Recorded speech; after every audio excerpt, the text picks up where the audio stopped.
security itu sebenarnya gini, murah kalau kita nggak ada yang nyerang. Tapi saat kita kena hack tuh gitu, itu kayak semua angka itu murahnya bukan main daripada data kita diambil.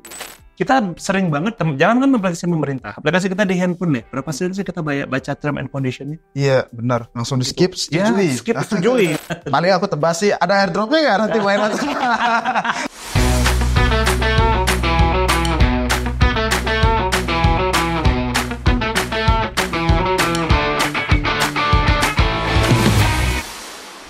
Halo semuanya, kembali lagi di 20 Rupiah. So, kali ini kita sesi baru lagi, podcast. Tapi sebelum-sebelumnya udah ada podcast. Dan kita biasa lagi nyobain setup baru dan kedatangan bintang tamu yang spesial. Kemarin minggu lalu kita udah sempat AMA, kalau teman-teman tahu ya di Twitter. Jadi sekarang kita akan kupas lebih detailnya. Mungkin teman-teman yang pengen tahu sebelumnya bisa dengerin dulu AMA-nya di Twitter 20 Rupiah. Jadi di hari ini kita akan kupas lebih singkat, lebih singkat, lebih detail sebenarnya. Nah, ini namanya Blianta dari Mandala Chain. Nah, bajunya lepas ya. Nah, mungkin teman-teman di YouTube kemarin kan belum tahu tuh Blianta. Kemarin kita di Twitter, sekarang kita di YouTube. Teman-teman di YouTube masih lebih banyak nih yang belum tahu tentang Mandala Chain, siapa tuh Blianta. Coba deh Blianta ceritain dulu gimana sih background-nya, kenapa ke Web3, ke blockchain. Perjalanannya tuh gimana tuh? Kenapa? Kayaknya dulu Blianta bukan di industri blockchain gitu sebelumnya, tapi kenapa melirik industri blockchain? Ada apa nih? Iya, kalau teman-teman nggak tahu ya, nama saya Igede Putu Rahman Desyanta, tapi saya dipanggilnya Anta, nama panggungnya lah ya, Panggung Dangdut. jadi aku backgroundnya memang IT, jadi saya memang IT dari mulai kuliah juga aku di BINUS di Bina Nusantara Jakarta, jurusan TI dan matematik waktu itu, terus memang aku di industri digital, jadi belum pernah nyeleweng ke industri lain gitu. Jadi memang di industri digital. Nah, waktu tahun 2013 aku joining satu perusahaan di Yogyakarta, punya cabang di Jakarta. Nah, dia ini perusahaan yang sedang membangun namanya Smart City Initiative. Sudah itu Smart City kan. Jadi kota-kota pengen menggunakan, jadi transformasi digital pemerintah daerah itu bergeser ke Smart City waktu itu. Jadi naratifnya Smart City. Pakai IoT gitu. Pakai IoT. Jadi aku pernah dulu tuh bantuin satu startup IoT untuk sepeda. Pernah tuh jadi bagaimana menyewakan sepeda. Jadi payment langsung terus locknya kebuka. Sudah ada ya. Itu kemarin kita malah teman-teman itu yang di Jogja itu malah dia buat sendiri. Ini ya. Apa locknya itu? Lock sistemnya dia tuh buat sendiri. Jadi waktu itu terus dari sana aku tuh bantu beberapa kota ya. Jadi datang ke kota-kota, ada beberapa kota termasuk Denpasar juga, bantuin untuk ada yang bangun blueprint Smart City-nya, dampingin mereka untuk membangun perencanaan Smart City ke depan. Nah, itu dari tahun 2014. Terus aku kemana-mana bantuin Smart Campus. Ya, bantuin kampus-kampus di seluruh Indonesia, beberapa kampus sampai ke Papua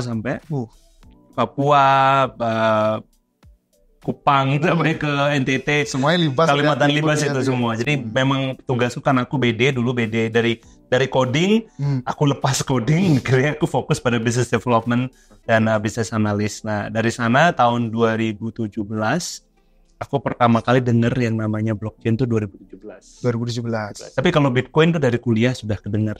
Udah dari 2010 itu udah aku dengar. Udah dengar dan sempat nyesel waktu itu sih, nyesel banget gitu ya. Karena backgroundnya IT kan lebih deket ya emang yang begini ya. Bukan deket juga, udah ditawarin, cuma nggak ambil gitu loh. Jadi agak gondok gitu, gila kalau udah gue punya Bitcoin waktu itu ya, udah nggak usah kerja kali sekarang. Tapi masih kuliah soalnya. Masih kuliah waktu itu. Nah, dari 2017 aku belajar tentang dari Smart City itu aku jujur aja belajar banyak ya tentang data. Seperti apa sih data? Kenapa sih pemerintah perlu aplikasi gitu? Karena aku sendiri tuh selalu berpikir gini, teknologi tanpa adaptasi bukan teknologi namanya. Ya, cuma research doang itu. Ya, kalau mau teknologi itu benar bisa di-adoption, karena teknologi itu arahnya adalah peningkatan peradaban. Nah, itu arahnya sebenarnya. Tapi kalau teknologinya sendiri terlalu canggih dan nggak bisa diadaptasi, peradaban pun tidak terjadi gitu loh. Nah, makanya harus ada land untuk adaptasinya, harus ada landnya. Nah, Di sana aku belajar tentang data, security data, dan kenapa data itu penting, apa digital transaction itu apa yang dimaksud seperti itu. Tuh aku belajar di sana di Smart City waktu itu. Yang di Smart City ya. Dan tapi ada yang missing link waktu itu. Missing link gimana tuh? Iya, maksudnya kalau gini aku nggak tahu bahasanya waktu itu, tapi kemarin waktu di Singapura, waktu PBA di Singapura, aku kebetulan hadir di sana, aku dapat kata-kata yang bagus dari Gavin Wood sebenarnya. Gimana? Waktu itu. Jadi when we are using application, we always giving a blind trust. Nah itu aku langsung nah itu maksudnya kata-katanya, gue nggak dapet kata-kata itu gitu loh. Jadi saat kita menggunakan aplikasi, banyak banget nih urusan pemerintahan atau segala macam. Itu kalau kita udah aplikasi pemerintahan gitu kan, kita sering banget, jangan kan aplikasi pemerintah, aplikasi kita di handphone nih, berapa sering sih kita baca term and condition? Iya benar, langsung di skip, setujui. Kenapa? Karena mau scroll TikToknya cepetan gitu kan.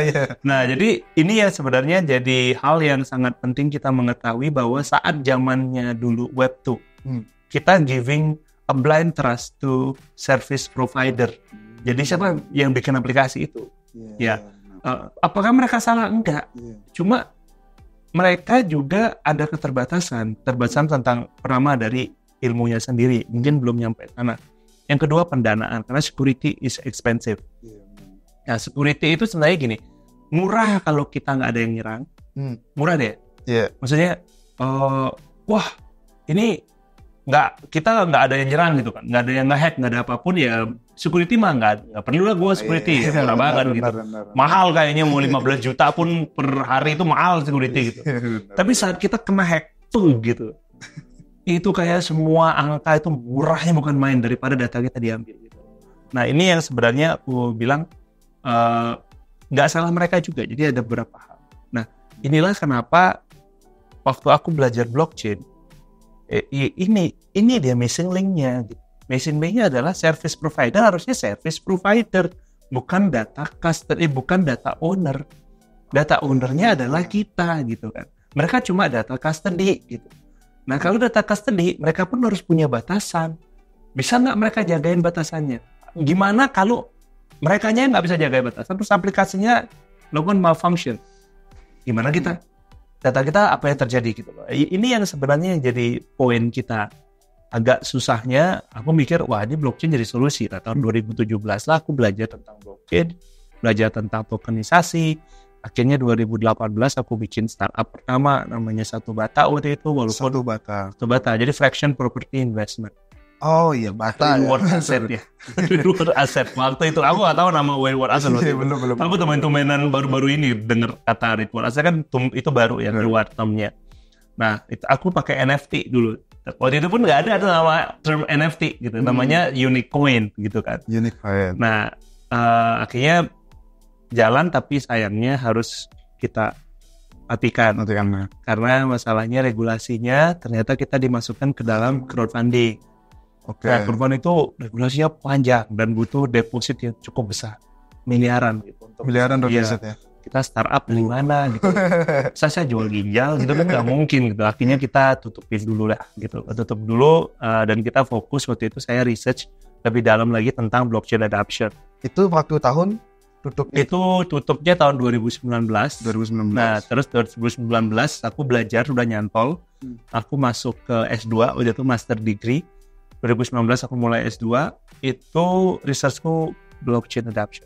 Jadi S2-nya tapi aku fokusnya bangun business model based on blockchain technology. Business model di blockchain. Ya, karena kan masalahnya kalau riset teknologi, ya teman-teman di luar yang sudah luar biasa lah ya. Saya mungkin lebih fokusnya pada adoption karena itu yang lakukan dari dulu. Kan harus berimbang soalnya. Teknologi ya kecanggihan, yang pakai aplikasinya bingung gitu. Nah, gitu. Takutnya itu dia. Itu sih sebenarnya yang mendasari akhirnya masuk ke blockchain. Jadi aku tuh punya kripto itu baru 2021. Baru 2021. Pas bulan kemarin ada. Bulan kemarin. Baru punya Bitcoin itu. Sebelumnya malah ya ngeliat aja terus belum, tapi aku sangat fascinated sama teknologinya ya, blockchainnya itu sendiri, sampai akhirnya aku bikin buku tentang blockchainisasi keuangan. Terus sekarang masih nulis sekarang sih buku yang kedua, tapi lebih ke arah blockchain adoption. Tapi aku lebih ke blockchain adoption-nya. Iya. Itu sih yang pentingnya apalagi di Indonesia ya kan, edukasi sudah nih cara adopsinya ini nih untuk para user end-nya ini. Ini penting sih. Tadi ada yang menarik tuh dari masalah pengelolaan data, Blianta. By the way guys, aku panggil Blianta karena sama-sama orang Bali. Oke. Tadi ada yang menarik. Tadi Blianta itu bilang data provider is data service, itu yang menyimpan data gitu kan. Jadi bukan owner seharusnya, bukan owner data. Nah ini keresahan akhir-akhir ini, kita itu kan udah semaksimal mungkin nih mengamankan data kita gitu. Wah, kita nggak connect segala macam, web yang aneh-aneh dan lain-lain, tapi data kita malah tetap jebol. Nah ini sebagai masyarakat gitu kan, gimana dong gitu cara kita ngamanin gitu. Itu pertanyaan akhir-akhir ini orang-orang kayak udahlah pupus harapan gitu, kayak udah gitu Blianta. Itu jadi balik lagi ke pentingnya data gitu kan. Benar teman-teman, kalau teman-teman setup data kalian itu nggak pernah kena hack itu kan pasti malas ngapain buat password ribet-ribet gitu kan. Ya udah passwordnya gampang aja semuanya gitu. Kalau udah kena sekali hack pasti nangis. Baru tuh semuanya mulai dari nol lagi gitu. Ini penting sih. Jadi by the way Blianta tadi sempat singgung udah S2 juga, ngambil blockchain juga. Itu tahun berapa dulu Blianta? By the way. Tahun 2020 kalau salah. 2021. Baru lulus waktu itu di sini sih aku ngambilnya ya. Karena waktu COVID juga nggak bisa kemana-mana, jadi kita ngambilnya di sini. Terus uniknya adalah nggak ada dosenku yang ngerti. Oh iya, waktu itu belum. Nggak ada dosenku yang ngerti. Tapi bisa disetujuin. Ya karena kan yang aku tarik itu adalah business modelnya. Business modelnya. Karena kan memang aku sendiri S1-nya adalah IT dan matematika terapan kan. Aku terus kalaupun aku ngambil MM gitu, ya nggak mungkin jauh dari bisnis digital dong gitu loh. Masa aku ngambil jauh yang beda gitu kan. Nah, tetapi yang jadi research question researchku itu waktu itu tuh adalah bagaimana kita membangun sustainability economic ekosistem atau business model itu sendiri itu di fraction property investment dan bagaimana kita memproteksi setiap investasi teman-teman itu dan mempermudah proses adaptasinya. Nah, itulah business modelnya itu di bagian mana. Jadi bikin perusahaan ini nih caranya gimana sih? Terus men-slicing setiap revenue streamnya, terus comply dengan aturan undang-undang. Nah, itu sebenarnya yang isi tes. Yang perusahaan sebelumnya yang satu bata itu jadinya jadi contoh tadi kasus. Iya, jadi kasus itu. Tapi kayaknya untuk peraturan aku belum tahu, masih abu-abu apa gimana untuk fractional property atau kita inilah makanya kenapa butuh research waktu itu. Jadi kita karena nggak ada ya harus research. Kan jangan yang udah ada research gitu kan. Itu nggak ada gunanya, cuma mengkonfirmasi namanya. Itu ada gunanya tapi untuk confirmation aja. Tapi yang kita lakukan karena nggak ada waktu itu, dosen saya tuh cukup tertarik. Kita nggak tahu nih tentang blockchain dan sejauh mana sih Pak Anta mau buat waktu itu. Perayaannya dosen pembimbingku, kebetulan dosen pembimbingku sendiri itu direkturnya S2 di kampusku gitu. Jadi langsung direkturnya yang mau ngambil. Waktu saya ngajuin itu malah tiba-tiba di telepon Pak Direkturnya akan ngambil jadi pembimbing. Waduh, udah deg-degan ya, asem. Gua kan ngomongnya santai ya gitu. Ini malah Direkturnya yang ngambil gitu. Dan ternyata Direkturnya memang sangat supporting banget. Dan beliau juga jadinya jadi teman belajar gitu loh.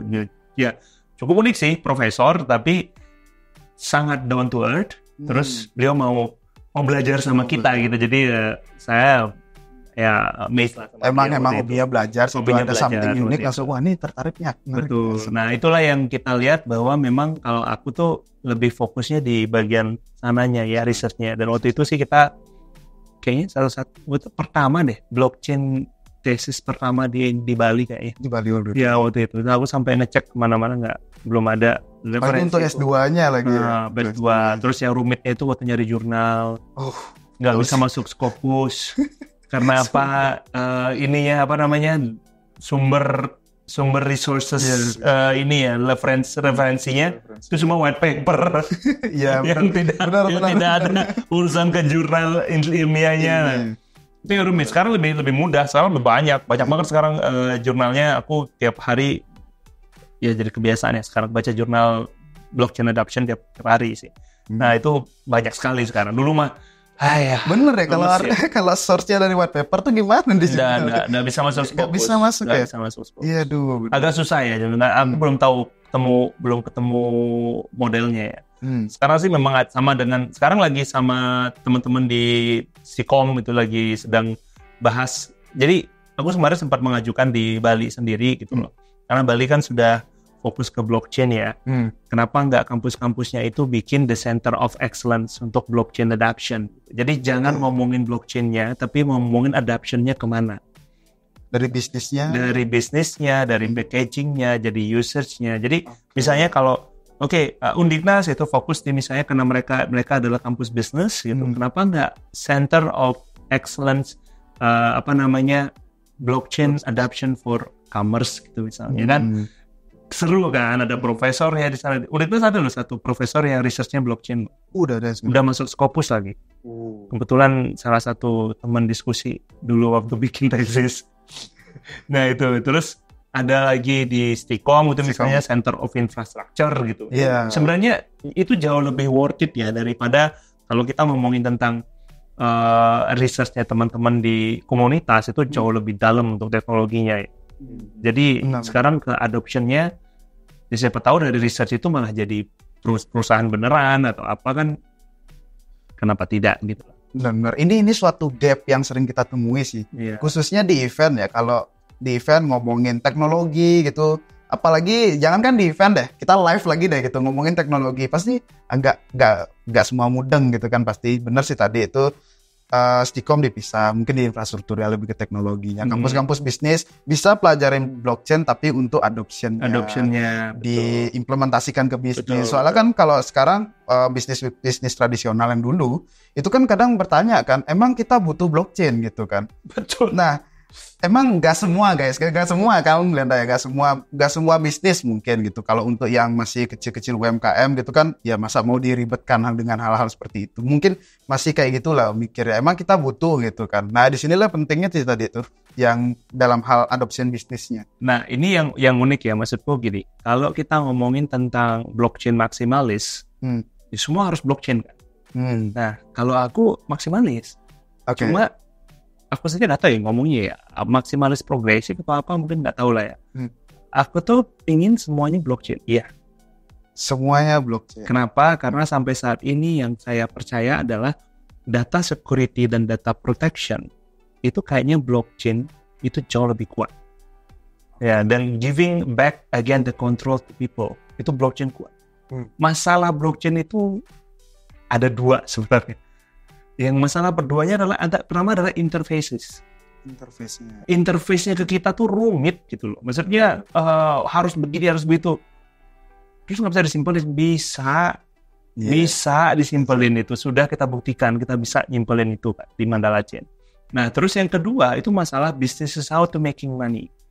Karena sekarang banyak kan, aku nggak tahu ya, aku bukannya gimana. Nggak banyak produknya blockchain atau produk-produk blockchain itu punya sustainable business model.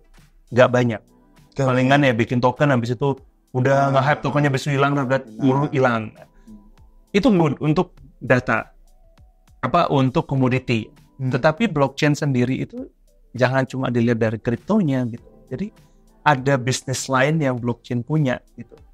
Digital identity, bagaimana kita membuat business model yang sustain. Terus ada lagi certification on blockchain. Terus ada lagi medical record on blockchain. Ada lagi mining on blockchain. Ada, ini bukan mining Bitcoin ya, mining tambang maksudnya, tambang on blockchain. Terus, tambang beneran gitu. Terus ada lagi, nah ini sebenarnya yang akan membuat teknologi industri ini berkembang itu adalah adaptasi bagaimana kita bisa orang pakai aplikasi, dia nggak tahu dia pakai blockchain. Nah itu mimpi kami ya di Mandala Chain ya. Pokoknya gini, gua nggak sama kayak iklan teh gitu kan ya. Apapun makanannya, minumnya teh ini gitu kan. Ya maksudku tuh gini, apapun aplikasinya, lu urusan data pribadi orang, ya udah lu pakai blockchain aja gitu. Jadi kita maunya kayak gitu, tapi orang-orang nggak usah tahu karena gini, kalau ngomong sama publik pun yang web tuh beda kayak kita ya. Mungkin teman-teman yang jadi followernya Republik Rupiah sudah literate banget masalah blockchain dan kripto ya. Tapi kan our grandpa, our dad gitu kan. Jangan gitu, my wife aja agak puyeng ngurusin kripto. Dia udah nggak ngerti blockchain apa gitu kan. Yang mereka perlu tahu itu adalah awareness of data.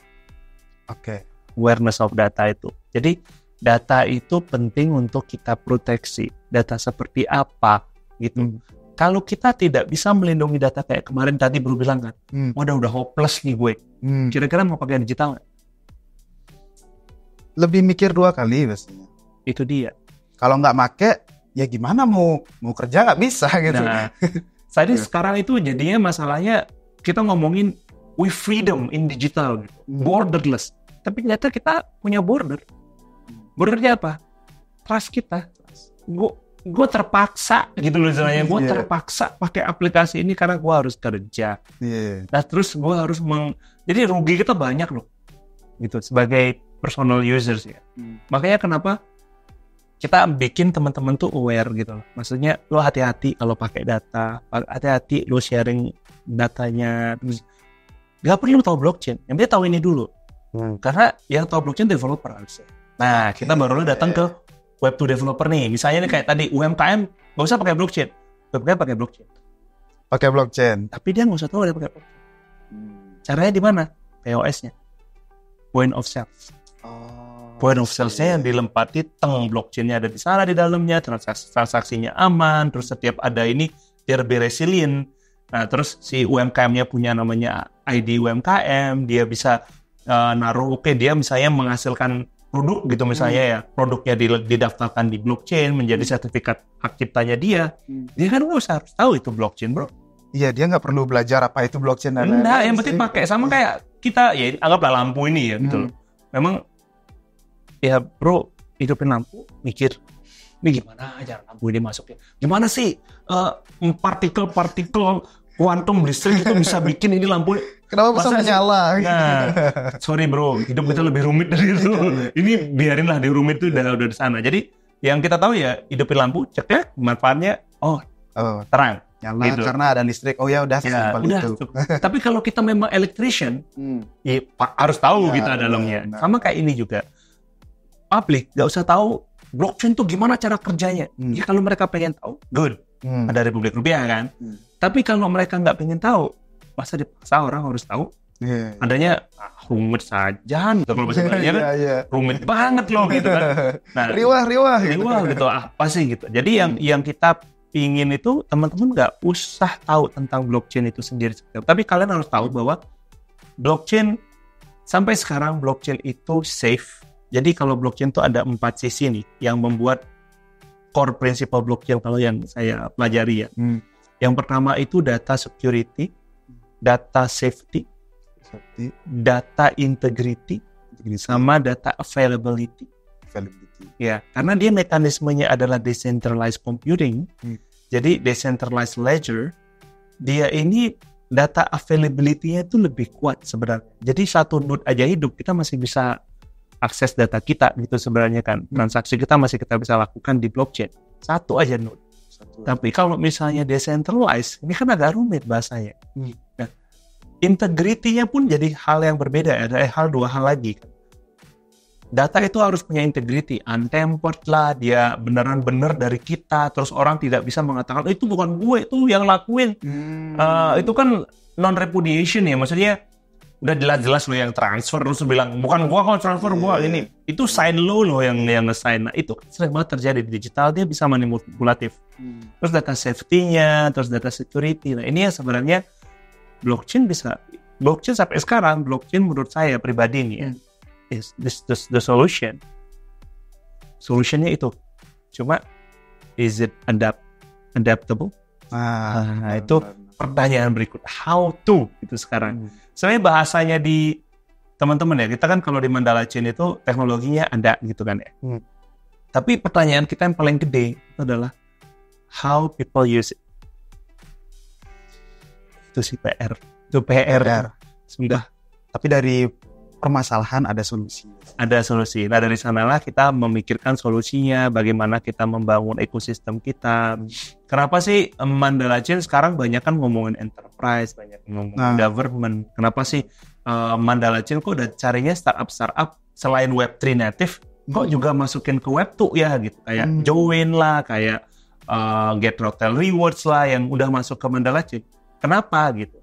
Karena ya satu hal yang kita juga harus mengerti masalah blockchain itu, Web3 itu levelnya data structure, blockchain itu levelnya data structure.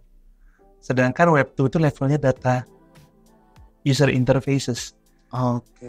Kebayang ya? Iya. Jadi nggak bisa sekarang mentang-mentang wah nggak maunya semua harus blockchain dari ujung sampai mateng, lo mau nggak dipakai gitu loh. Jadi semua orang males pakai lah gitu.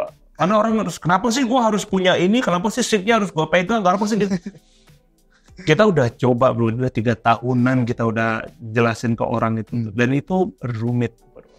Tapi bukan berarti generasi baru mungkin lebih gampang mengerti. Iya, betul. Cuma kan dunia kita nggak cuma generasi kita doang. Dan yang megang uang banyak generasi yang masih Y ke atas tuh masih megang uang banyak gitu loh, selain Z gitu ya.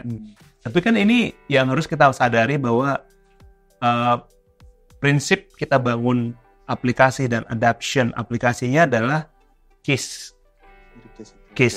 KISS. Oh, KIS. KISS. Ya, KIS. Kalau mau tambah S boleh gitu. Oh, KISS jadi KISS gitu. Keep it simple. S1 stupid gitu. Oh, iya. Jadi kalau mau bikin aplikasi, make it simple. Kalau orangnya bisanya kayak gitu, kita yang ngalah. Kita yang harus adaptasiin mereka. Nah, pelan-pelan setelah mereka itu sudah terbiasa, baru kita bikin lebih rumit gitu loh. Maksudnya lebih oke gitu. Jangan dari awal ya in deep. Kalau dari awal mau bikin rumit, ya begitulah. Sama aja kayak kita nawarin ke apa tuh, misalkan bisnis atau UMKM gitu. Bro pakai blockchain, blockchain itu bla bla bla bla bla, dia langsung apa bro, udah aku mau jualan gitu. Iya, simpel. Itu jadinya kan. Ya, kayak kemarin kita ada satu project bareng Kementerian Pariwisata dan Ekonomi Kreatif. Oke. Ada project bareng sama mereka. Ini adaptasi, bisa dibilang mungkin kalau ini berhasil, doain teman-teman ya. Ini beneran. Apa dulu nih projectnya nih? Gimana nih? Kita akan launching inisiatifnya itu di Bali Blockchain Summit sebenarnya nanti. Bareng sama Bapak Menteri sama Kementerian itu. Jadi kita lagi membantu membangun namanya intelektual authentic product gitu. Jadi kan case-nya, problemnya simple kok. Problemnya ada produk-produk asli Indonesia, asli daerah, misalnya asli Bali gitu kan, supaya ada sertifikatnya gitu. Nah, sertifikatnya itu on blockchain. Sesimpel itu. Si UMKM nggak tahu itu blockchain. Yang dia tahu adalah dia punya katalog gitu loh istilahnya. Nah, itu yang kita sedang bahas bareng. Nah, makanya nggak UMKM ya, mungkin bagian itunya. Gue lindungin apa yang lo sudah bikin. Karena contoh nih, kayak misalnya ya baju endek ya. Iya. Berapa pihak sih yang bikin baju endek itu? Dan dari beberapa daerah ada kan. Nah, coba di Bali aja deh. Yang selalu sering di acknowledge kan yang bikin bajunya. Iya. Yang bikin kainnya, motifnya pernah tahu nggak siapa? Motif regional, motif Dharma Wangsa, motif Surya, motif apa? Itu siapa yang buat? Nah, si desainer motif itu sering banget tidak ter-acknowledge. Makanya kita buatlah satu mekanisme untuk bisa tracing dari mulai yang bikin motif itu sampai si desainer terakhir itu masih ada tuh data. Wah, ini nih bagus nih, sistem trackingnya ini. Karena kan blockchain memang mekanismenya kayak gitu gitu loh, dan dia untempered, terus dia immutable. Jadi orang juga PR kalau mau ngapa-ngapain kan. Nah, itu sebenarnya yang kenapa kita larinya. Tapi berarti UMKM kan punya wallet nih? Nggak gitu. Kita punya mekanismenya supaya mereka nggak rumit juga gitu loh bro. Jadi ya ini yang sebenarnya kita perlu jembatani. Kayak kalau kami di Mandala Chain itu kita bilangnya this is like the extended ecosystem gitu. Jadi dari yang memang Web3 native yang kita punya, ada DeFi, ada DAO, ada apa yang kita punya di Mandala Chain, kita extendedkan dia keluar gitu di Web2-nya untuk narik dia lagi ke Web3 gitu loh. Sebenarnya kan pada intinya blockchain itu memang data structure only gitu lah. Itu memang data structure paling primitif, paling bawah gitu. Jadi ini ya sebenarnya kita harus ngeh juga mau apapun namanya nanti ke depan ini bakal terus jalan. Oke. Kita udah lumayan banyak nih bahas dari permukaannya sebelum kita masuk ke dari Mandala Chain-nya sendiri. Oke, sekarang kita masuk nih ke Mandala Chain, Bianta. Karena kita udah tadi bridging-nya lumayan komplit itu, udah komplit banget dari pengalaman Bianta. Terutama nih yang kita consider ini kan di data. Nah, terus Bianta memilih membangun Mandala Chain sekarang. Pasti udah melihat dong, problem apa nih yang mau di-solve gitu. Gimana tuh Bianta? Dari Mandala Chain, apa itu sebenarnya Mandala Chain? Jadi kalau kita bahas Mandala Chain ini mungkin aku nggak bisa jelasin dari satu sisi ya. Jadi kan karena blockchain itu kan memang harus public. Jadi kita punya public network, kita juga, nah itu ya bilang ini public network Mandala Chain. Nah ini native Web3, ya kan. Nah kita punya extended-nya, namanya Mandala Extended Chain atau bahasanya itu MAC gitu ya. MAC-nya ini adalah engine yang kita bangun itu untuk membantu enterprise, government itu untuk bisa mendeploy blockchain tanpa mereka harus pusing. Jadi core-nya semua ada, tinggal mereka memfokuskan pada bagian chain function paling atasnya. Nah, rumit kan? Nah, pada intinya begini, Mandala Chain itu adalah tempat di mana blockchain, government, enterprise, dan juga public itu bisa terinteroperability secara seamlessly gitu. Jadi dengan aplikasi-aplikasi yang ada. Nah, intinya begitu. Mimpi kita begitu. Jadi kita, karena gini, problemnya gini. Kayak tadi lah, ada satu nih perusahaan. Gua udah gua ngerti blockchain, gua ini. Pertanyaan berikutnya apa? Udah gua mau pakai. Beli dari mana? Itu dia. PR lo.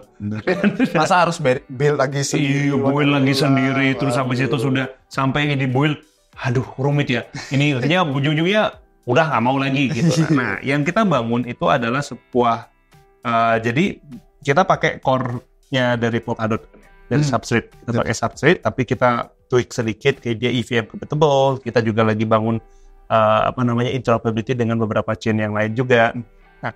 Ini nih dia bisa install Mandala Extended Chain ini, MAC ini ke dalam infrastruktur mereka sendiri. Infrastruktur perusahaannya. Nah, terus berarti apa?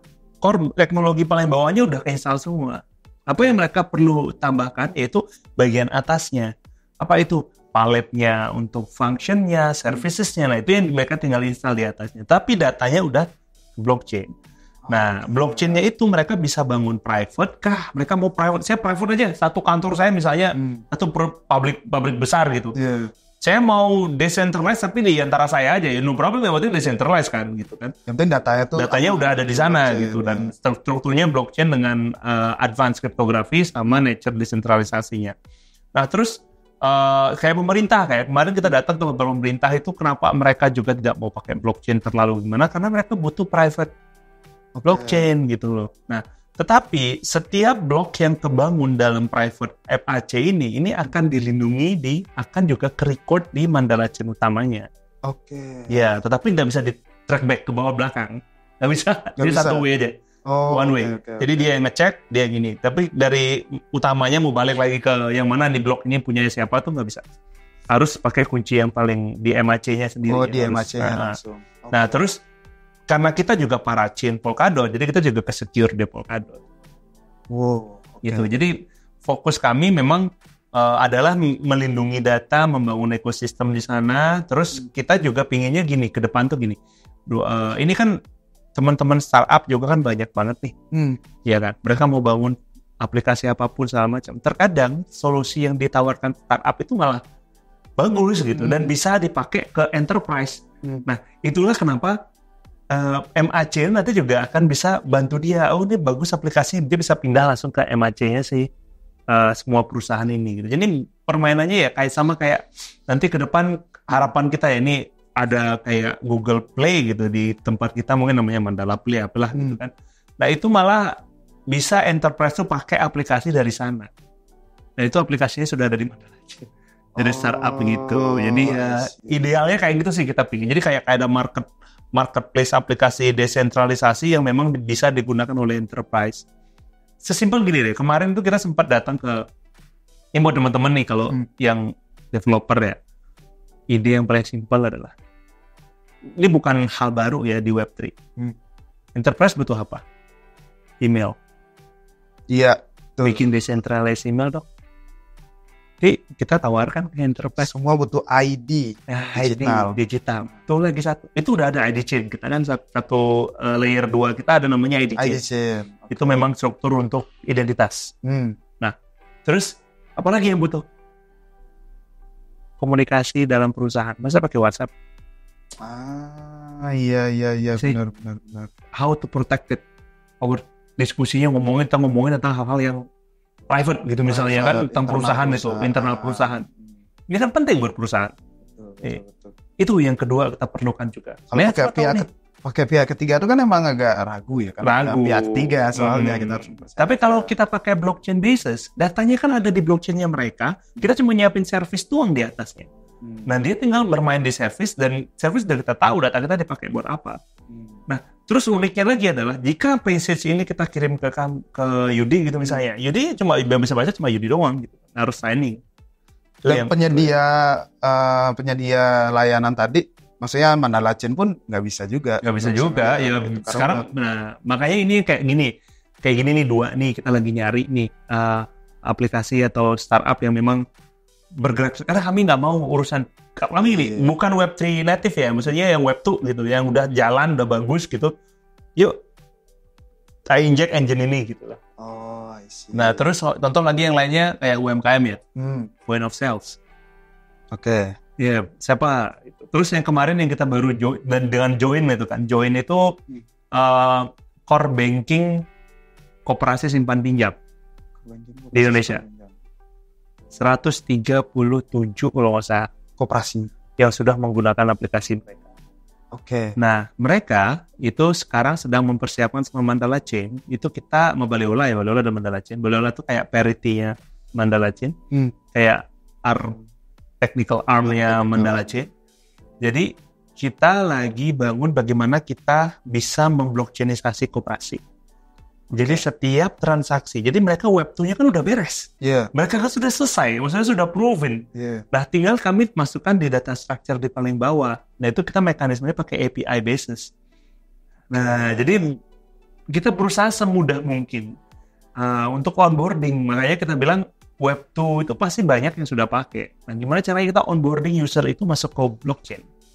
Gitu. Dan itu satu join. Terus ada namanya Get Hotel Rewards. Itu startup baru yang dibangun sama Gespro, salah satu startup di Bali yang sudah digunakan oleh banyak hotel. Core banking, core hospitality-nya ya, hotelnya ya. Ada di Malaysia kliennya dia, di Bali, di Indonesia udah banyak, di Afrika, terus ada beberapa negara ASEAN juga. Mereka sudah sign sama kita dan kita lagi coba membangun kolaborasi bareng. Bagaimana kita memberikan insentif kepada penggunanya, gitu. Ya, jadi kan data, bro, kalau kita ngomongin tentang business marketing apa kan yang kita butuhkan itu adalah behavior kan, consumer behavior. Nah, masalahnya sekarang kita dikasih consumer behavior, tapi kita nggak ada insentif, ini data kita yang dipakai itu bro. Kok nggak ada apa-apa ya, gitu nah. Ini yang kita lagi diskusi sama mereka Get Hotel Rewards ini untuk gimana kita mentokenkan mekanisme itu, membangun governance-nya, terus akhirnya mereka bisa dengan fair menginsentifasi si usernya. Data kamu saya pakai, tapi kamu mau nggak data kamu saya pakai buat modeling sebagai feedbacknya, kok kasih lu token ini, nanti lu bisa entah jadi bisa minum gratis dia, sama kayak poin gitu. Nah, itu lagi diskusi. Jadi, tapi ini kan platformnya udah jadi. Gue tinggal main di bawahnya aja kan di blockchain. Nah, itu sebenarnya tujuannya Mandala Chain. Dan itu nggak mudah buat jelasin. Betul. Nggak mudah untuk jelasin. Apalagi masuk ke bisnis yang industrinya beda-beda kan. Gitu. Betul. Maksudnya di bisnis tuh nggak semua bisnis di industri tech gitu kan. Kalau kita jelasin hal-hal tech tuh pasti skip dulu deh ya, kita running well aja, ini udah running well sebelumnya pakai ini aja dulu mungkin itu. Pasti challenging banget sih. Makanya kan kalau bisa dibilang, kalau contoh dengan koperasi ini kan nggak semua koperasi ngerti deh. Tapi kan ada pemerintah sekarang lagi dorong koperasi untuk terdigitalisasi. Oke. Nah, berarti kan kalau koperasi mau digitalisasi, mereka harus pakai aplikasi. Mereka sudah punya namanya Join. Nah, berarti daripada aku langsung kena ke koperasi, notabene aku kan banyak jelasin tentang blockchain dan segala macam dan belum tentu mereka oke. Aku mendingan menyadarkan memberikan insight kepada si developernya gitu loh. Teman-teman, ini blockchain gini. Dan ternyata diterima baik oleh Join gitu. Jadi kita langsung masuk. Terus contoh lagi yang lain yang sekarang kita lagi masuk ini adalah industri logistik. Nah, ini berhubungan yang tadi nih. Tracking. Nah, itu juga. Nah, itu sudah masuk kita. Ada asosiasi besar yang udah approach ke kita dan dia sudah membawa ini nih beberapa aplikasi-aplikasi logistik yang mungkin kita bisa coba kasih insight. Jadi bukan end user si logistik company-nya, tapi yang penyedia jasa aplikasinya malah yang kita deketi. Penyedia jasa aplikasi. Ya, makanya kita sekarang ada term baru nih namanya B2D. Ya, oke, bentar. Ya. Tadi B2B, blockchain to business. B2C, blockchain to customer. Ya, yang Mandala publiknya. Ya, B2C. terus ada B2G, blockchain to government. B2G, oke. Sekarang ada B2D, blockchain to developer. Dari sisi gimana ya sebenarnya? Coba. Jadi sebenarnya gini, kalau kita langsung ke bisnis, kalau mereka memang hosting sistemnya langsung. Kalau kita ke customer ya siapapun boleh bangun developing blockchain developing aplikasi, silakan teman-teman bisa di Mandala Chain. Government itu juga sama, kita ke government terus kita creating ekosistem blockchainnya mereka kayak Mandala Chain teknologinya. Nah, kalau B2D ini kayak yang tadi ketemu Join gitu ya, B2B tapi 2C gitu. B2B 2C. Jadi kami tidak minta si Join yang bayar kita gitu, tetapi Join kita ajak bareng, terus kita bangun base produk baru bareng sama mereka, based on produknya mereka dengan teknologi kita. Di sinilah kita bangun bisnis model, gitu. Gitu. Sebenarnya kan yang kita lakukan ini bukan hal yang baru teman-teman. Jadi jangan nanti wah ini pertama, enggak sebenarnya. Ini bukan hal yang pertama. Cuma yang kita lakukan itu adalah we don't want to reinventing the wheel, but we are using existing technology and build business model on top of it. Oke. Gitu. Jadi logikanya gini ya, biar lebih simpel nih. Teman-teman misalkan punya perusahaan gitu. Punya perusahaan, udah running well, udah ada aplikasi dan lain-lain. Mandala masuk. Nah, biasanya kan mikir gini kan, oh ini ada tawaran service infrastruktur gitu kan dari menggunakan teknologi blockchain gitu. Ini namanya Mandala gitu. Wah kita bayar lagi dong ini gitu, nanti besar lagi biayanya. Nah, tadi itu yang Deanta bilang, B2D 2C. Jadi teknologinya masuk, kita bisa merger gitu kan teknologinya, aku pakai, perusahaannya pakai si Mandala untuk teknologinya. Dia tetap kena service apa nanti kita dari... Nah, di sanalah perannya Baliola gitu. Nah, jadi Baliola ya tugasnya melakukan adoption ini. Teknologi di Mandala Chain kan. Nah, Baliola ini yang melakukan business modeling bareng sama si partner itu. Bareng si partnernya tadi. Ya, jadi yuk kita business modeling aja, yuk kita bikin business model yang baru seperti apa supaya jadi gas fee ke Mandala Chain tetap terbayar. Semuanya business model belakangnya udah selesai urusannya. Tapi kita kan bisa ngasih benefit ke si klien sendiri. Karena kan masalahnya ada banyak nih bro, apalagi urusan koperasi itu misalnya. Urusan PDP nih. Lo udah pernah dengar PDP? Perlindungan data pribadi, undang-undangnya udah keluar nih. Oktober besok bakal aktif nih, ya kan? Nah, di sanalah ketakutan, maksudnya bukan ketakutan, awareness kita tuh harus mulai dijaga. Kalau ada orang yang meminta data pribadi kita berhak untuk menanyakan untuk apa. Kita berhak untuk merevoke data kita berhak untuk mengedit data kita. Itu PDP loh ya, itu undang-undang melindungi undang-undang loh itu. Indonesia tuh udah punya sekarang. Jika ada platform atau aplikasi ternyata terbukti leaking our data, wah itu dendanya gede bro. Wah itu masalahnya. Jadi makanya kenapa dibilang narasi blockchain atau teknologi blockchain itu sekarang tuh sedang sangat dilirik oleh pemerintah dan enterprise. Dan di Indonesia ini mungkin yang enterprise level itu baru kita kali ya, Mandala Chain ya. Yang kita lagi fokusnya emang enterprise grade. Enterprise-nya. Ya, karena kalau kita memang kalau jangan bilang retailnya enggak ya, retail tetap jalan ya. Retail tetap ada gitu. Maksudnya teman-teman itu terbuka kok.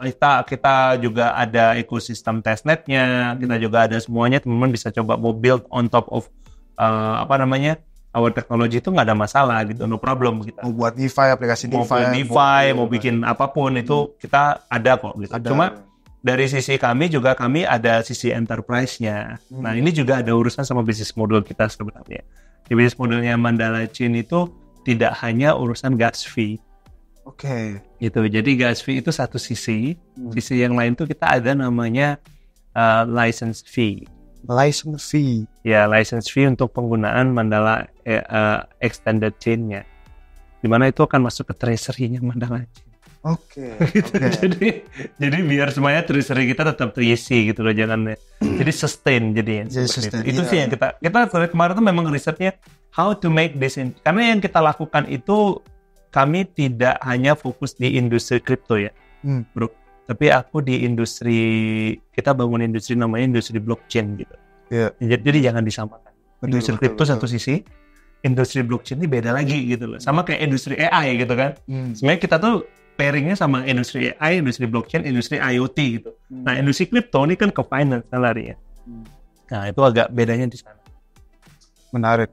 Nah jadi kalau perusahaan mau, ini misalkan ya dari audiens nih, dari teman-teman RR, ada yang mau membangun gitu, atau udah ada nih bisnis web 2-nya gitu, mau gabung di Mandala gitu, gimana tuh Blianta? Itu sebenarnya nggak ada masalah kalau memang teman-teman udah, itu ada dokumentasinya. Kita sebentar lagi bakal rilis yang dokumentasi EVM compatible di testnet kita sudah ada. Nah, terus namanya Niskala Testnet. Niskala Testnet. Jadi bisa dicoba gitu loh, bisa dicoba di sana. Tapi kalau misalnya teman-teman itu mau arahan lebih lanjut lagi, bisa hubungin foundation-nya, bisa reach di Twitter kita, bilang I want you adopting technology in my business. Itu mungkin itu bakal diarahin ke Baliola pasti gitu loh. Nah, bisa juga langsung ke Baliola juga bisa, baliola.io. Jadi kita yang bakal bantu mergingin seperti apa gitu. Tapi kita mendampingi biasanya. Gitu loh. Karena kan kalau kita ngomongin adoption nih sama dengan waktu teknologi baru-baru awal ya. Kita harus selalu siap sedia untuk orang pengen mengeksplor blockchain itu seperti apa. Iya, itu juga harus kita siapkan. Makanya tim kami siap sih. Sama kayak di era internet baru ya nih. Betul. Ini kan memang benar era internet baru, bro. Istilahnya kayak kalau dulu internet itu dikuasai oleh satu perusahaan besar selalu ini, ya. Sekarang internet ini kita bisa, kalau kita punya, anggaplah small hardware gitu, kita bisa bikin mining sendiri kan. Itu kan server sebenarnya gitu loh. Jadi betul. Demokratisasi teknologi itu terjadi di sini sebenarnya. Oke, menarik. Jadi intinya tadi teman-teman ya, itu tetap ada pihak retail gitu, ada sisi retail, ada sisi governance, ada sisi bisnis gitu, enterprise tadi. Habis itu ada ke developer juga. Jadi ini banyak sih bagian ini. Jadi banyak sih. Jadi gini intinya teman-teman, kalau teman-teman biasanya berseluncur gitu kan di L1. By the way kan Mandala L1. Nah, by the way Mandala tuh L1 kan. Jadi kayak teman-teman biasa berselancar di L1 seperti Ethereum gitu kan, L1 juga gitu kan. Udah biasa tuh pakai aplikasi DeFi, habis itu ada game, ada apa lagi kayak sosmed gitu kan. Semuanya ada gitu. Sama aja kayak gitu jadi ya. Sama, tapi ada nih yang tadi di sampingnya itu ya, yang di sampingnya extendednya gitu, Mandala extended gitu, para bisnis itu biar bisa masuk menggunakan teknologi benar kayak gitu. Benar itu tepat sekali. Tapi kalau dibilang ini jadinya leverage user jadinya. Nah, user Web3-nya ada yang untuk Mandala Public. Habis itu dari para bisnis di samping extended itu termasuk user gitu. Nah, itu dia kan.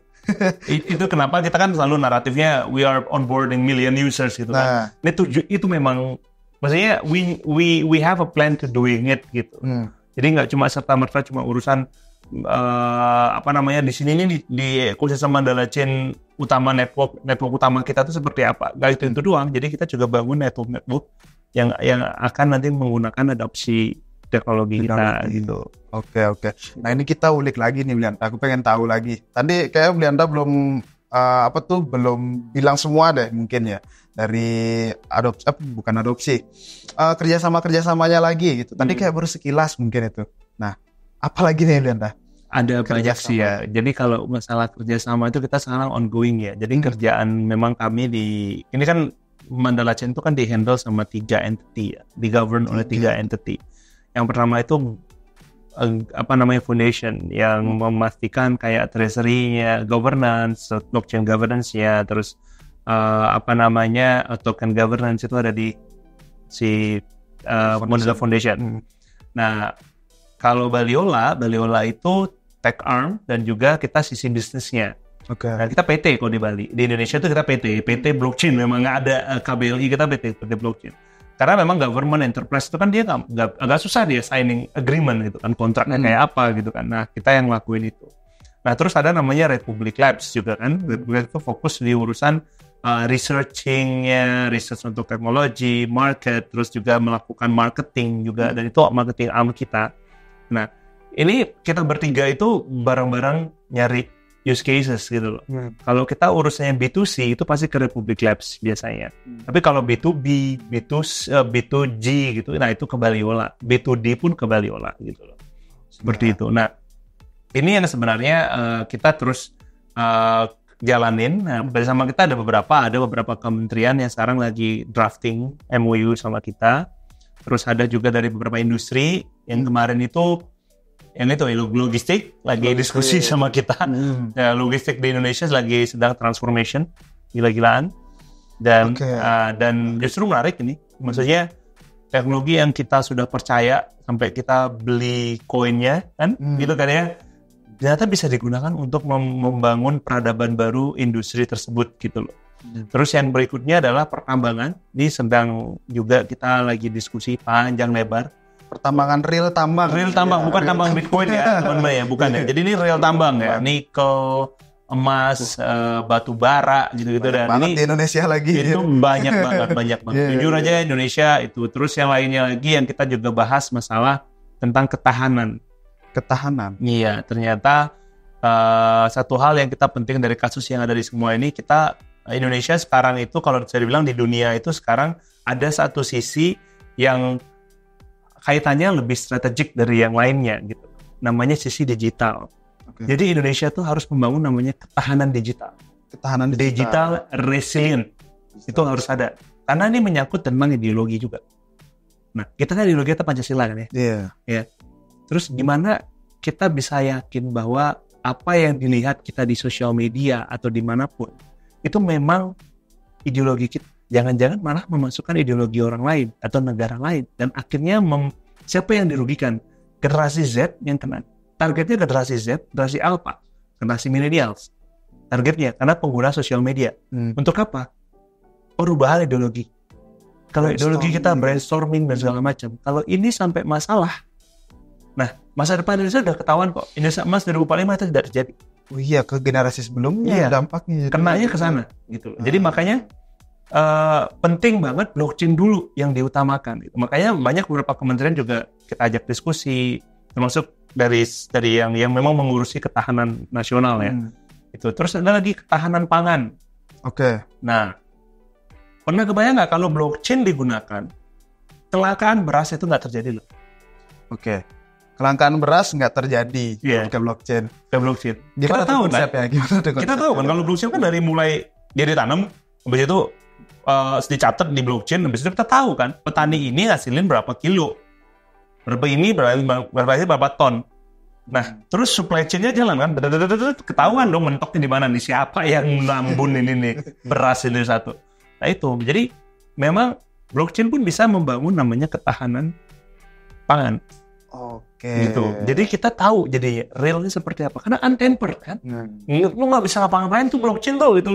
Lu mau ngapain, lu harus jadi 51%-nya lah gitu sesimpelnya untuk bisa mengalahkan semua ini, atau lu ya melakukan mekanisme yang manipulatif secara massal gitu kan. Karena kan yang bisa nge-hack blockchain bukan hacker yang duduk sendiri di basement.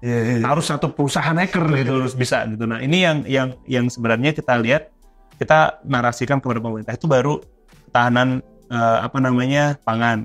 Ketahanan pangan. Udah ada nih. Kita lagi diskusi ya bagaimana kita lagi mengajukan lah untuk pemerintahan berikutnya gitu. Seperti apa nanti ketahanan pangan blockchain bisa solving. Ini sebenarnya bukan kami sendiri. Kita ada Indonesia Blockchain Society yang bantu kita juga, terus ada juga Ambassador Club, terus ada juga IBMC, Indonesia Blockchain and Metaverse Center, ada BBC, Bali Blockchain Center. Semuanya saling bantu lah. Karena ini jujur aja teman-teman, siapapun kok, teman-teman yang nonton pun bisa bantu kita. Karena masalahnya ini adalah kita lagi persiapan gini, awareness-nya harusnya sama gitu loh, bahwa blockchain itu kita perlu banget sekarang. Gitu. AI keren, tapi bukan berarti blockchain dikesampingkan. Masalahnya adalah AI pun jadi was-was juga. Kita yakin itu engine AI itu tidak ada ideologi lain masuk. Saya jujur aja, aku lulusan AI. Jadi waktu di BINUS jurusan TI dan matematika kan, dan research cuma AI. Itu penjurusannya AI, artificial intelligence. Dan aku tahu bahwa memang AI-nya kita pun itu harus sovereign, harus berdaulat AI kita. Kalau bisa, ini makanya kenapa aku sangat mendukung industri AI dalam negeri gitu loh. Berdampingan dengan industri blockchain dalam negeri gitu. Jadi kita bisa benar-benar ngelindungin apa yang nanti anak-anak kita, generasi teman adik-adik kita ini research. Jangan sampai percaya secara 100% kepada AI itu, padahal di dalam AI itu udah ada muatan bukan negara kita yang punya gitu loh. Dan ini kan bahaya. Misalnya kedaulatan itu nanti, soalnya aku nggak tahu jadi arahnya ke sana ya. Cuma agak takut gitu loh. Agak takut karena ya suka nggak suka mau nggak mau kita di sini ya di Indonesia. Kita harus sadar gitu. Potensi kita besar. Kita bukan negara kecil. Kita punya potensi yang luar biasa. Sampai 2045 kita akan 70% lebih. Bahkan orang-orang produktif. Jangan jadinya malah orang produktif ini cuma jadi konsumen gitu. Ya benar. Itu yang saya jujur aja agak prihatinnya di sana. Dan kita mungkin bukan orang yang besar ya, maksudnya bukan orang yang berkuasa atau apapun, tapi ini yang bisa kita bantu. As small as what we can do, just do it. It's better than nothing kan. Cuma nyalahin negara juga nggak benar juga sih gitu. Jadi coba cari solusi lah buat negaranya gitu. Nah ini sih sebenarnya yang kita lihat, ada kerjasama itu, terus ada lagi yang pendidikan, lagi ngobrol juga bagaimana kita bisa ngerubah mekanisme pendidikan. Kita juga ada kerjasama dengan satu LPK di sini, jadi kita bakal buka kelas blockchain. Kelas blockchain? Developer blockchain lokal di sini di Bali. Oke, di Bali. Di Bali. Kita buka, sudah izinnya udah keluar, jadi kita bentuknya nanti lembaga pelatihan kerja. Jadi kalau yang lulus S1 mau belajar blockchain masuk, nah itu bisa masuk ke LPK kita. Yang STM juga bisa? Bisa. Nanti lulus udah pasti diterima kerja. STM guys, sarjana trading meme coin. Iya. Wah lucunya boleh tuh. Bisa. Iya. Boleh tuh. Nah itu kita ada juga kerjasamanya. Terus ada banyak lagi sih, kita lagi open. Terus kemarin juga kita sudah kerjasama dengan Western Australia Web3 Community. Kita lagi coba garap program bersama bareng sama itu. Terus ada banyak lagi sih. Jadi kita menggunakan blockchain sebagai, kita sebutnya blockchain diplomasi, blockchain advokasi, dan blockchain awareness gitu sih. Oke. Nah buat teman-teman nih yang masih mungkin belum update gitu kan, kemarin itu kita udah buat konten 2 kali tentang Mandala Chain. Yang pertama itu ada berbau narasi RWA, yang tadi Bianta udah sebutkan kan, ada dari supply chain gitu dan lain-lain. Karena enterprise itu kan semuanya RWA juga tuh, banyak perusahaan-perusahaan yang real. Termasuk carbon offset itu ada. Kita ada project satu yang bareng, cuma bukan dengan swasta malah, dengan pemerintah. Bukan carbon credit ya, carbon offset. Itu dua industri beda. Carbon credit itu mandatory market, ini voluntary market. Jadi kita lagi diskusi, ini udah hampir 6 bulan kali ya, kita udah bolak-balik gitu kan ya. Kita nggak mau terburu-buru juga gitu kan. Masalahnya adalah suka developer kita sangat kurang untuk di Indonesia ya, terutama untuk base substrate ini cukup substrate. Jadi kalau ada teman-teman developer, ya, kalau ada developer substrate Indonesia, kami memanggil. Bahasanya keren ya. Nggak, tapi jujur aja aku gini ya, misalnya ini kan ekosistem terbuka, siapapun boleh join, dan aku malah pingin ini nggak bisa kita lakuin sendiri. Teman-teman sudah nonton dari tadi kan, visi kita tuh adalah membangun suatu ekosistem yang benar-benar trust gitu kan ya. dan nggak bisa kita lakuin sendiri. Termasuk kan edukasi ke pemerintah pun nggak bisa sendiri. Gitu. Betul. Jadi bareng-bareng lah gitu. Maksudnya ya sesimpel kalau ada yang bisa coding join ke kita developer atau kontrak atau apa. Ya mau kalau teman-teman sudah punya aplikasi, ayo kita integrasikan. Kalau teman-teman punya koneksi masuk ke pemerintahan atau kemana, ayo kita bareng-bareng. Kami bisa bantu teman-teman dari belakang. Oke, nah nih yang kedua konten kita itu ngobrolin tentang data, keamanan data waktu itu. Ya. Jadi ini kita udah kupas tuntas nih teman-teman di sini nih. Kedua hal itu udah dapat. RWA tadi udah, habis itu data juga dari awal sampai akhir ada kita ngomongin data. Itu mungkin next kita bakal buat konten lagi, tapi belum kita angkat di sini dulu. Mungkin next lagi. Kalau dari Blianta nih, dari tujuannya, gimana caranya untuk nge-push lagi nih sisi adopsi di Indonesia? Sebenarnya ini bukan kerjaan satu sisi ya. Jadi sebenarnya kita melihat bahwa kenapa Mandala Chain itu banyak banget MOU dengan banyak asosiasi, asosiasi, terus kerjasama dengan beberapa komunitas. Karena kita tahu tangan kita pendek untuk bisa ngerangkul Indonesia segede ini dengan tatanan yang sangat berbeda tuh. Kita butuh tangan-tangan lain gitu, jadi nggak sendirian. Nah makanya cara adopsinya adalah yang pertama kalau urusan dengan pemerintah ada advokasinya, kita mulai dari sana makanya kita nggak bisa sendiri tuh. Terus dengan kita di publik juga. Nah sebenarnya kebutuhan atau demand itu terjadi itu kalau misalnya kita tahu apa benefitnya dan apa problem yang mau kita solve. Nah ini biar clear aja, jangan semua intinya begini, crypto is good, aku juga main crypto gitu kan ya, maksudnya aku juga trading, tetapi itu untuk diriku sendiri. Nah terus tapi bukan berarti sisi lainnya itu blockchain-nya sendiri itu harus dihilangkan, karena ini industri yang sebenarnya kita mau bangun gitu loh. Jadi kami di sini selalu bilang kalau kami mau ke mana-mana tuh saya selalu bilang bahwa kami di Mandala Chain itu tidak hanya membangun produk, tapi kami ingin bangun industri. Nah industri itu nggak bisa sendirian gitu loh. Jadi kita barengan yuk. Saya nggak ada masalah. Anda sudah punya blockchain pun, kalau Anda punya visi yang sama, yuk kita barengan. Orang blockchain kan interop dan kita harus decentralize, nggak bisa lagi kayak dulu. Lu harus gua akuisisi gitu kan. Nggak kayak gitu cara kerjanya bos gitu loh sekarang. Nah, kita kolaborasi aja. Blockchain Anda pasti punya benefit yang lebih baik.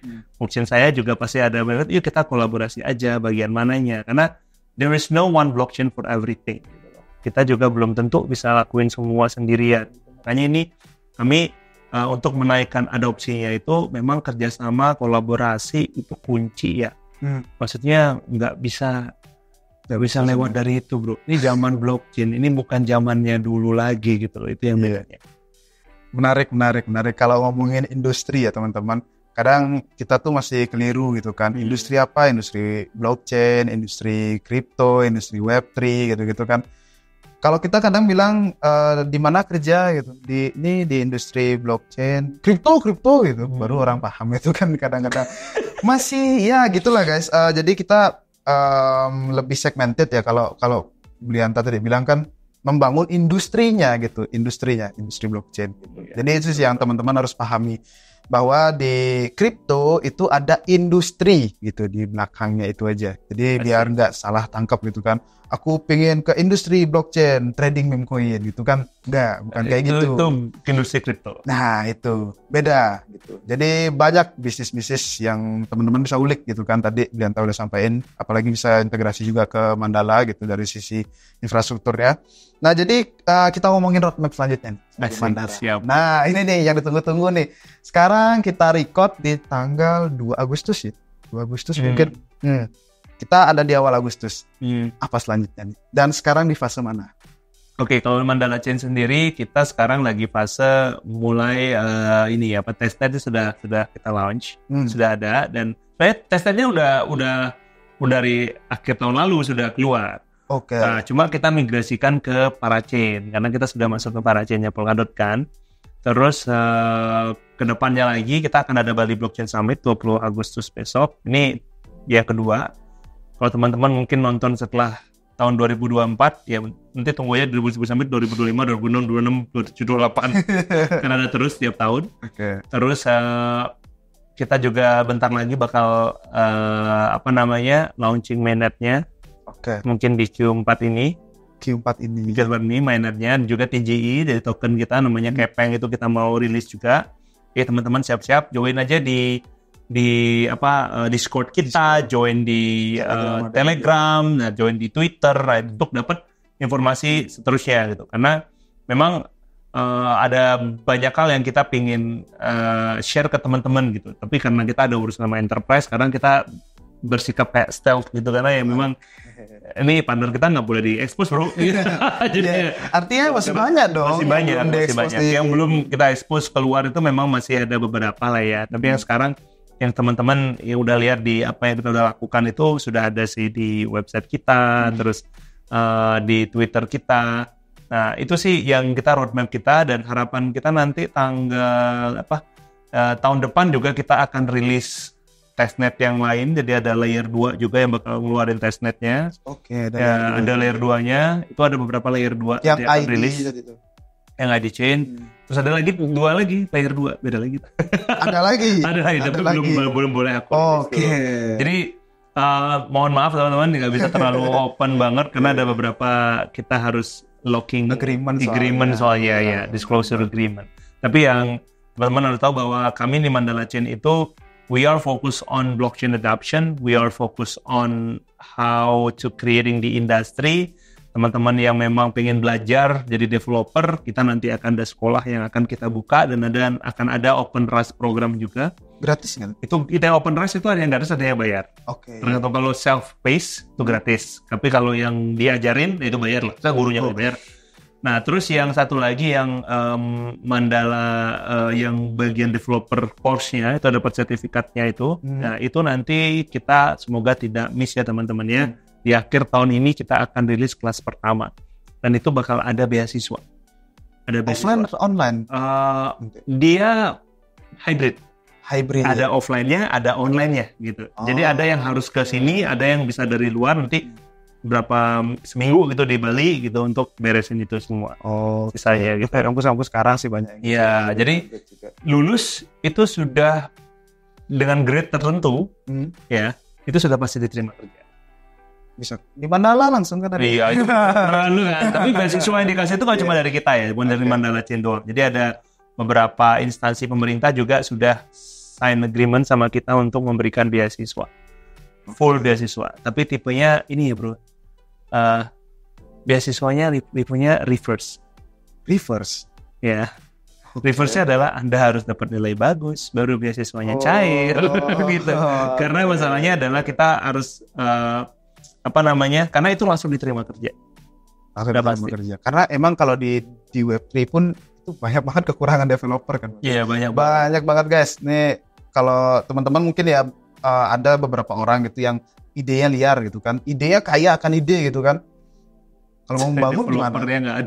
Developernya nggak ada. Gimana cara mau eksekusi ngebangun gitu kan? Itu yang sebenarnya kita sedang siapkan. Nah. Kami aja kekurangan developer. Terus belum lagi blockchain layer 2 kita nih ada 3 itu juga mereka kekurangan developer gitu. Istilahnya mereka sekarang developer 1 lah, terus ada 2 doang developernya, terus kasihan juga pilihan mereka. Tapi mereka case-nya sudah sampai revenue stream-nya ada. Gitu, makanya sampai wow, good case gitu loh. Maksudnya bukan case yang malah mereka nggak punya token. Oh iya. Unik gitu. Layer 2 kita beberapa nggak punya token. Dia bilang bahwa saya nggak perlu token. Oh ini bisnisnya jalan kok, saya bisa sustain sama teman-teman semua gitu. Oke.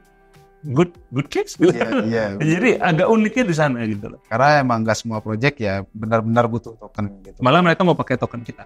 Nah, Mandala Chain langsung. Tokennya Kepeng itu. Mereka pakai jadi native token itu di Mandala Chain bisa. Gitu. Kalau mereka mau, saya nggak usah bikin token, tapi saya mau pakai tokennya Mandala Chain langsung gitu. Kepeng gitu. Kita pakai sebagai native tokennya layer 2 kita. No problem. Itu udah kita siapkan feature.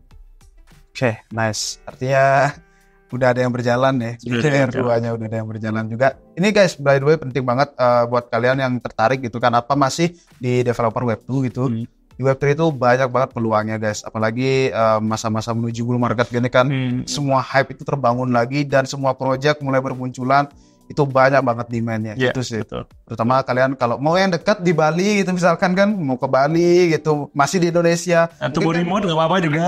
Maksudnya kan kalau di Indonesia ya masih native Indonesia gitu. Mungkin ada yang belum pede bahasa Inggrisnya, bisa langsung kayak tanya di Mandala Chain gitu.